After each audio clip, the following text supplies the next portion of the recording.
Olá, tudo bem? A partir de agora começa mais um Universiência, um programa feito por TVs e instituições públicas de ensino superior nordestinas. Aqui a gente mostra a importância das produções científicas do Nordeste e como elas têm transformado a vida das pessoas. Vamos ver agora quais pesquisas iremos conhecer.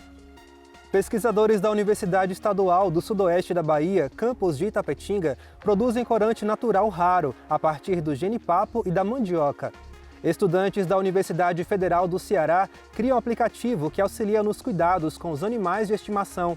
Universidade Federal de Pernambuco, em parceria com a Universidade Federal de Viçosa, cria método capaz de identificar substâncias tóxicas em bebidas destiladas, como a cachaça. Entenda os impactos da fibra do buriti para a comunidade de Barreirinhas, em pesquisa feita pelo Instituto Federal do Maranhão. Tudo isso você confere a partir de agora no Universiência.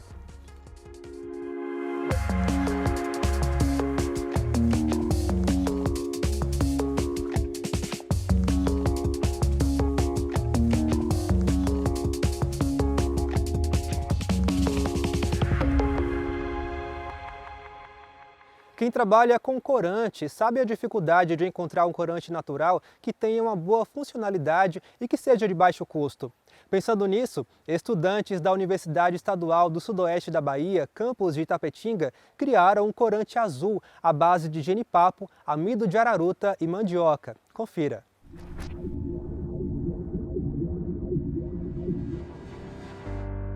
A grande problemática que a gente buscou solucionar, que foi o que deu, esse impulso para a gente fazer essa pesquisa, é justamente a questão do risco que o consumo de corantes artificiais traz para a saúde, né?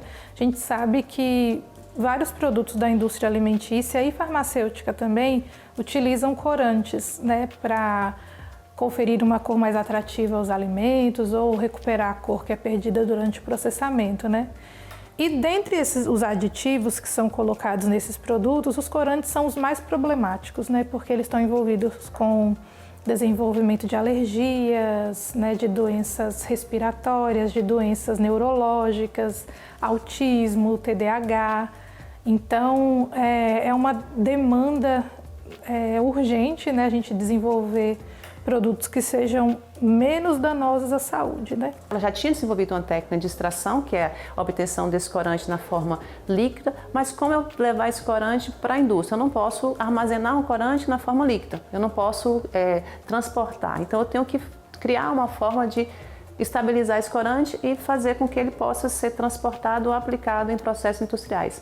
E a gente estudou várias técnicas e entre essas técnicas a gente viu que a gente podia encapsular, que vem a ser encapsular. É revestir esse corante, né? Evaporar a água presente e deixar o corante lá preso dentro de uma cobertura, tendo uma cobertura, e ele vai ser protegido contra as altas temperaturas que são utilizadas, né? Que geralmente quando você vai fazer qualquer alimento, processar qualquer alimento, você usa a temperatura.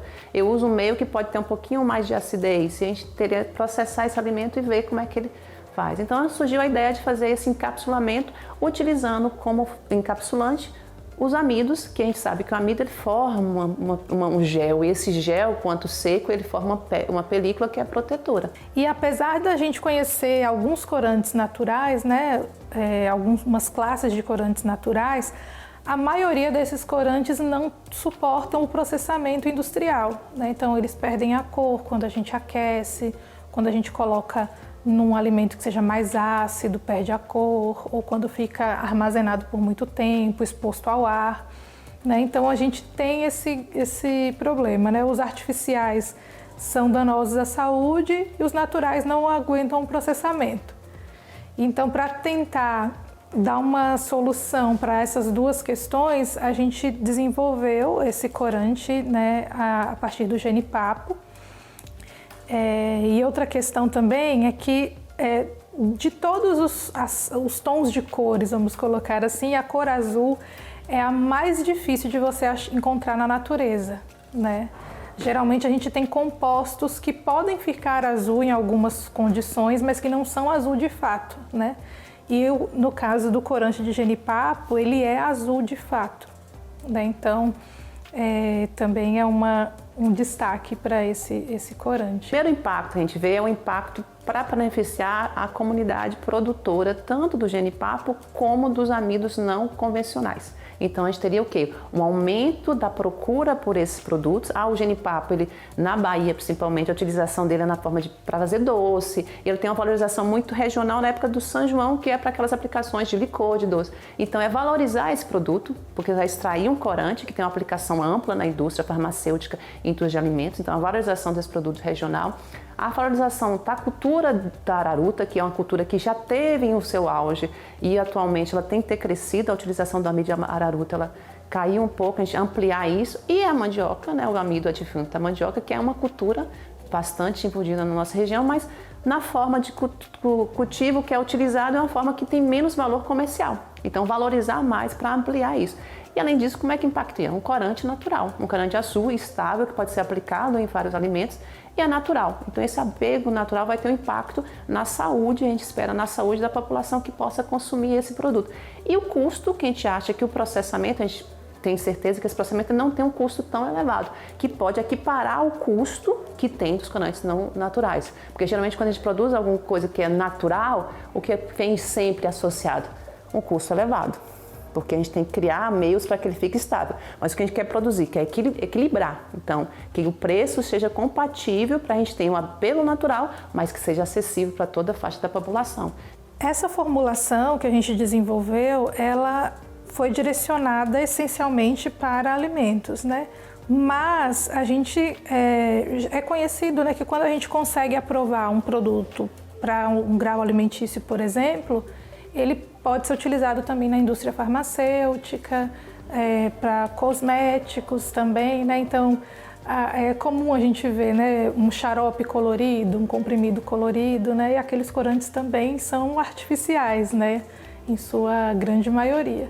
Então, a gente também pode fazer a substituição desses corantes artificiais, inclusive, né? Não apenas os alimentícios. Próximos passos, né, que são pesquisas que estão sendo desenvolvidas ainda, né, no próprio programa de pós-graduação em Engenharia e Ciência de Alimentos, é justamente a gente desenvolver novas formulações, né, aplicar novas técnicas de produção e aplicar nos produtos também para a gente ver como é que vai se comportar quando a gente aplicar nos alimentos diretamente.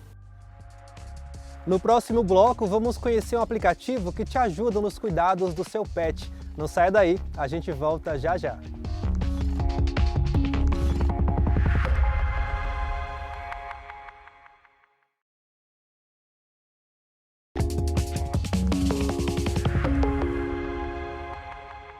Você é pai ou mãe de pet? Se a resposta for positiva, você vai gostar de um aplicativo que auxilia nos cuidados com seus animais de estimação. O app foi desenvolvido por estudantes da Universidade Federal do Ceará, no campus de Quixadá. Conheça agora o Pet Walk. Eles são da área da tecnologia, estudam no campus da Universidade Federal do Ceará, em Quixadá. O Lucas faz graduação em Sistemas de Informação e o Felipe é aluno de Ciência da Computação. Juntos eles desenvolveram um aplicativo que vai dar o que falar. É a plataforma Pet Walk, especializada em passeios e cuidados pet. O Lucas explica que o aplicativo foi desenvolvido na linguagem Java, podendo ser acessado por computador ou por celulares Android. Muita gente adotando os animais durante a pandemia mesmo. E eu senti uma dor como tutor, eu sempre fui pai de pet, que era, assim, alguns serviços que a gente não tem acesso aqui na região, né? No caso, se você chegar aqui em qualquer pet shop, ainda hoje é assim. Você pergunta se tem um passeador, um pet sitter, e geralmente você acaba com uma indicação, às vezes nem tem. Então, tipo, é um serviço que estava nascendo no momento. Eu resolvi pegar essa oportunidade, né, essa ideia, e iniciar a implementação de projetos voltado à ligação dessas pessoas, né? O app Pet Walk faz o encontro de prestadores de serviço pet e de tutores. Através da plataforma, que ainda está em fase de teste, os tutores dos pets podem acompanhar o serviço pela tela do celular. O dispositivo Smart Guide permite acoplar um celular na guia do animal. O Pet Walk foi construído a partir de aulas em várias disciplinas e pretende explorar um mercado altamente rentável no mundo todo. Eu acho que a virada de chave da gente entrar mesmo de cabeça nesse meio de empreendedorismo foi um edital que a gente passou no ano passado do Instituto TIM, chamado AWC, Academic Working Capital, que ele transformava TCCs em empreendimentos. Aí foi o que a gente entrou em contato com o ecossistema e tal. Foi lá em São Paulo o programa, eles pagavam as viagens, estadia, tudo lá, foi muito bom. E a gente conseguiu nossa primeira mentora, Elizabeth Fernandes, uma mulher excelente. Então a gente foca muito nas parcerias, né? Até porque, como não estamos pagando ninguém até agora, a gente quer agregar conhecimento e valor, né, para a empresa. A ideia de desenvolver produtos tecnológicos e empreender foi uma sementinha que veio a partir de aulas e palestras que os alunos tiveram no programa de extensão Inove, no campus de Quixadá. Esse projeto ele só tomou uma dimensão, né, de produto mesmo, né, querendo chegar a abraçar o mercado quando a gente começou a fazer parceria lá no Inove, né? E foi nesse momento que a gente começou a participar de alguns programas, né, de inovação e empreendedorismo, como o programa Empreende UFC, Corredores Digitais, e foi essa oportunidade que eles tiveram, né, que a gente teve para aprender, né, técnicas de negócio. E aí agora a plataforma, né, está formando uma cara de produto mesmo, né, está conquistando os primeiros clientes e está a ponto de ser lançada oficialmente no mercado. O projeto também oferece uma contrapartida social. Os clientes que acessarem o serviço estarão ajudando instituições de abrigo para animais abandonados. O aplicativo ainda está saindo da fase de testes e já pode ser acessado por todo mundo. Estudantes da Universidade Federal de Pernambuco desenvolveram, em parceria com a Universidade Federal de Viçosa, um método de baixo custo para identificar substâncias tóxicas presentes em bebidas como a cachaça, através da radiação ultravioleta. Confira. A ideia do projeto consiste em quê, né? A gente desenvolve no laboratório sondas fluorescentes ou sondas colorimétricas. O que é isso? Na presença de uma radiação ultravioleta, né, o material que a gente sintetiza, ele floresce. Tá? Então, ele emite radiação. As que a gente sintetiza atualmente emitem uma radiação bem característica na região do azul. Aí, por que essas partículas florescem? Né? Elas são tão pequenas, né, da ordem de mais ou menos 10.000 vezes menor do que o diâmetro do fio de cabelo, e com isso elas têm as características de interagir com a radiação, que tem um tamanho, em termos de comprimento de onda, exatamente equivalente a essa partícula. Ou seja, eles são tão pequenos que eles interagem. E, além disso, a gente consegue colocar compostos químicos na estrutura dessas partículas. Que elas são, vamos dizer assim, analogicamente, como se fosse uma esfera. E nessa esfera a gente coloca grupos de nitrogênio na superfície dela, não dentro, na superfície. E é o que acontece, quando o material ele é uma substância que ele causa alguma agressão ao meio ambiente, uma toxina ou sobre nós, ele retira elétrons dessa estrutura que a gente está desenvolvendo. E isso causa uma modificação na resposta. E essa modificação é seletiva, ou seja, não é qualquer molécula que vai fazer isso, é só as que a gente tem estudado para que possa interagir com as partículas que a gente faz.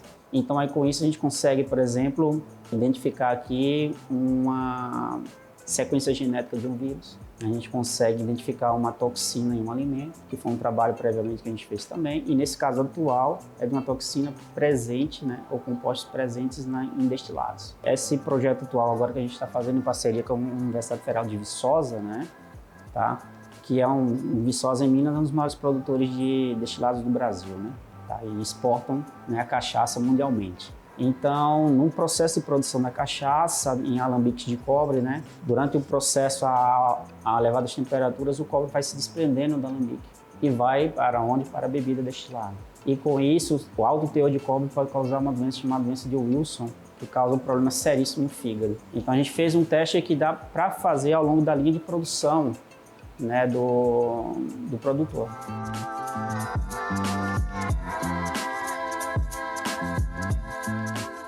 Aqui são as nanopartículas, tá? Dos carbon dot, tá? Dos pontos quanto de carbono. Isso aqui é após a síntese, tá? Então essa aqui no caso seria a estrutura que ele tem, tá? E depois disso aqui a gente, no caso, solubilizou, tá? Em água. Normalmente a gente trabalha com a água, pode ser também etanol, também tanto faz também. Depende, né, dos analitos e da análise em questão. Nesse caso aqui, né, aqui só tem a solução, né, no caso a suspensão, né, do sólido, tá, no solvente, tá, aqui no caso aqui é a água. Isso aqui a gente vai utilizar como branco, tá, no branco. Então aqui eu vou retirar, tá, uma alíquota de 350 microlitros, que é a capacidade aqui de cada pocinho desse aqui da placa, tá, vou adicionar. Esse aqui eu vou pegar 250, tá, microlitros. Vou adicionar aqui no outro pocinho. Esse aqui vai ser a minha análise, tá? Aí nesse caso aqui, eu vou pegar o hipoclorito agora de sódio. Vou completar, tá? Peguei 250, né? Vou completar agora com 100. Vou pegar 100 microlitros. Só para completar aqui o pocinho. O hipoclorito ele é um agente oxidante, tá? E por ele ser um agente oxidante, ele vai retirar os elétrons, né? Que essa estrutura aqui dos carbondotes, ela, como tem os grupos funcionais, que é rico em elétrons, né? Que favorece o processo da fluorescência, esse hipoclorito ele vai, no caso, abstrair esses elétrons. Então, consequentemente, a tendência é que essa fluorescência ela diminua, tá? Após a adição, né, das soluções na plaquinha, a gente colocar agora no interior da câmara, tá? Para fazer as análises. Coloquei aqui a plaquinha, certo? No interior da câmara, no caso aqui ela é formada aqui, composta, né, por 4 LEDs, que emitem na região ali do azul, um comprimento ali de onda de 465 nanômetros. E após, para a gente fazer a quantificação aqui dessa fluorescência, normalmente a gente trabalha aqui com um aplicativo, que ele é gratuito, e nesse caso aqui a gente fecha, tá? Fecha para evitar a radiação externa, o efeito do ambiente, né? E só colocar aqui em cima, tá? A gente coloca, nesse caso, e aqui ele já traz já dá o sinal aqui, o valor aqui no RGB, que é um modelo, no caso um modelo matemático, né, que é o RGB, que através disso aqui a gente consegue quantificar. Que aí você vai trabalhar aqui nesse caso 3 canais. Então, consequentemente, cada substância aqui ela vai ter valores diferentes, né, para esses 3 canais. E a gente tem uma parceria sólida já com a Universidade Federal de Viçosa de uns 10, 15 anos de pesquisa, né, de colaboração. E eles recebem essa demanda, né? Tá? Recebe do pequeno produtor que bate na universidade deles, diz, olha, a gente está produzindo, mas a gente quer saber se está dentro das especificações, né? E aí eles chegaram para a gente, olha, como é que a gente faz uma metodologia para que possamos, então, atender esse pequeno produtor, né? E aí aquele que bate no laboratório sempre pede algum auxílio para que a gente possa viabilizar, de certa forma, a manutenção da família dele e do pequeno negócio que eles têm, né?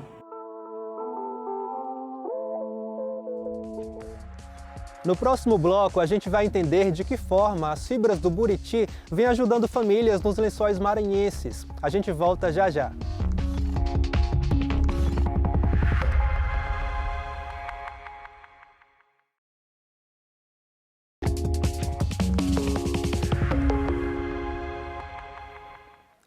Muito conhecido por suas paisagens paradisíacas, o Parque dos Lençóis Maranhenses está em uma região do estado que guarda outras belezas e riquezas naturais, como os buritizais. Entenda de que forma as palmeiras de Buriti impactam as atividades de famílias e artesãos da região através de um estudo feito por alunos do Instituto Federal do Maranhão, Campus Barreirinhas.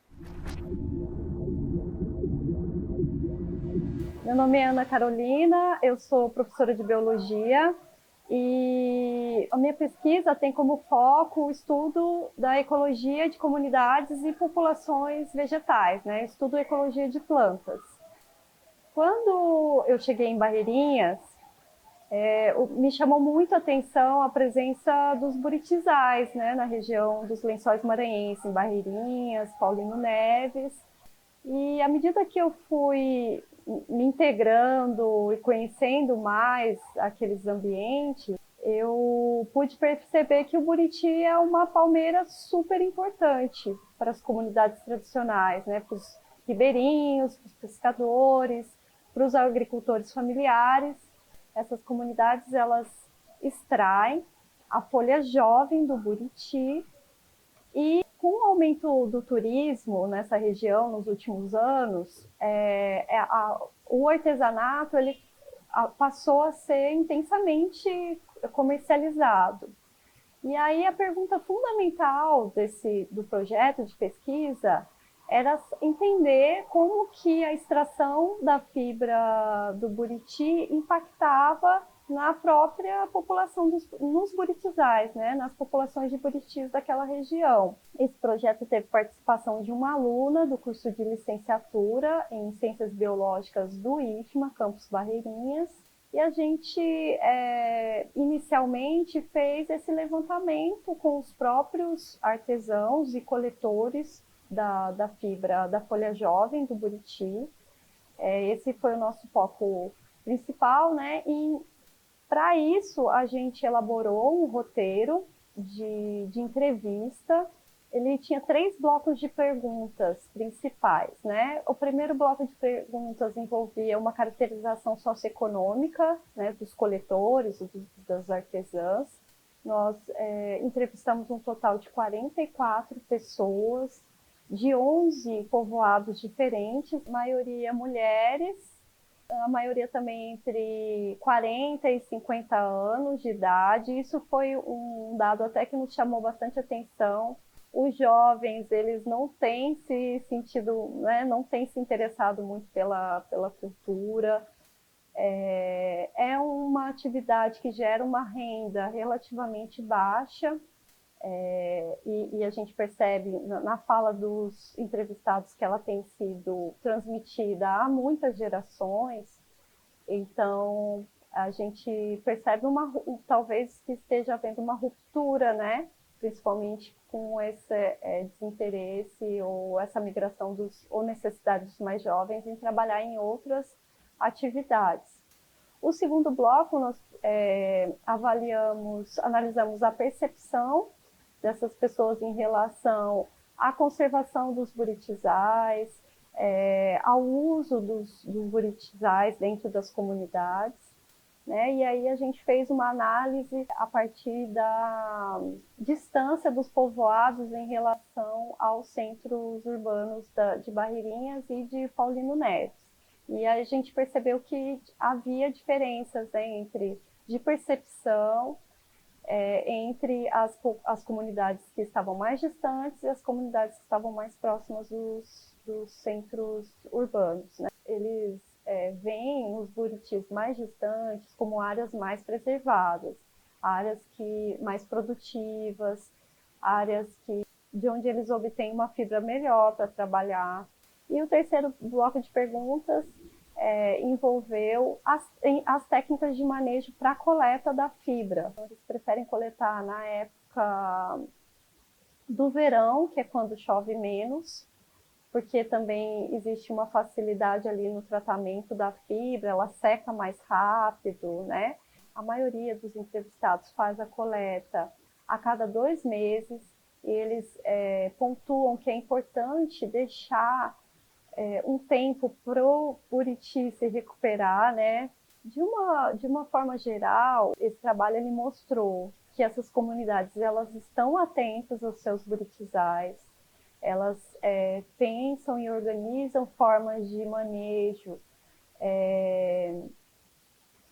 com o objetivo de manter os buritizais ao longo do tempo, né? Eles percebem que essa importância. Estamos organizando um retorno, né, dos objetivos dos resultados da pesquisa às comunidades, às próprias comunidades, apresentar para as comunidades quais foram, né, os resultados, para que elas tenham uma visão geral do que nós coletamos e possa também contribuir para a própria organização e planejamento dessas comunidades aí no futuro próximo.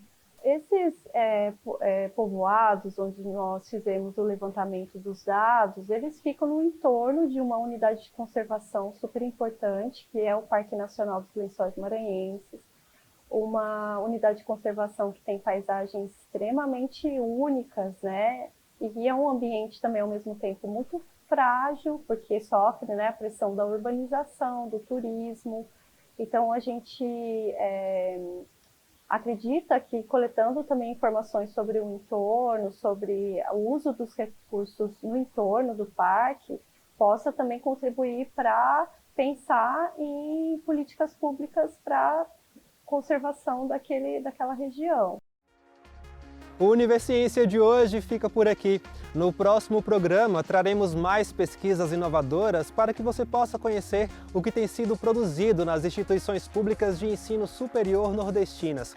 Caso tenha alguma dúvida, envie um e-mail para universiencia@uesb.edu.br que a gente te responde aqui em um próximo programa. Obrigado por sua companhia e até mais!